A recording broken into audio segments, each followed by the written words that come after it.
Hi all welcome to SS சமையல். இன்றைக்கி நீங்கள் பார்த்துட்ருக்குது கீதமோட 50% ஆஃபரில் இருக்கிற மைசூர் பாக். இது ஜூலை 25th அண்ட் 26th அவங்களோட எல்லா பிரான்ச்லேயும் இது போயிட்டுருக்கு. இப்போ நான் ட்ரை பண்ணது நம்ம மேடவாக்கமில் இருக்கக்கூடிய இந்த கீதம் ஸ்பெஷலோட மைசூர் பாக்கு தாங்க. இன்றைக்கி நான் இதை ட்ரை பண்ணி வாங்கிட்டேன்.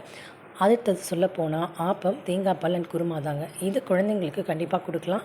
ஸோ என் பொண்ணு இதை கொஞ்சம் விரும்பி சாப்பிடக்கூடிய ஒரு ஃபுட்டு தான் இது. ஸோ அதுவும் நான் இன்றைக்கி ட்ரை பண்ணேன். அவளும் கொஞ்சம் அது டேஸ்ட் பண்ணி சாப்பிட்டா. நெக்ஸ்ட்டு இவங்களோட ஒரு சூப்பரான ஒரு டெசர்ட் ஐட்டம்குள்ளே போகலாம். நான் இதை ஆல்ரெடி ஃபெப்ரவரிலேயே ட்ரை பண்ணிட்டேன். செம்ம ரிச்சான ஒரு டெசர்ட் அப்படின்றது சொல்லலாம். அது என்னென்னு கேட்டிங்கன்னா குனாஃபா தாங்க.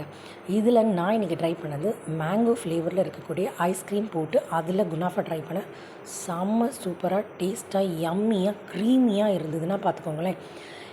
ஸோ நீங்களும் மறக்காமல் நியர்பை இருக்கக்கூடிய உங்கள் கீதம் அதில் மைசூர் பாக்கு அதை மறந்துடாதீங்க. என்னென்னு கேட்டிங்கன்னா இந்த மைசூர் பாக்கை ட்ரை பண்ணி பார்த்துட்டு நீங்களும் இந்த ஸ்வீட்டை என்ஜாய் பண்ணுங்கள். கண்டிப்பாக மறக்காமல் யார் யார் ட்ரை பண்ணிங்கன்றதை கமெண்ட்டில் எனக்கு தெரியப்படுத்துங்க. ஸோ இதுதான் இன்றைக்கி நான் என்ஜாய் பண்ணிய டின்னர் ஸ்பெஷல், கீதம் ஸ்பெஷல் மைசூர் பாக்கு தான்.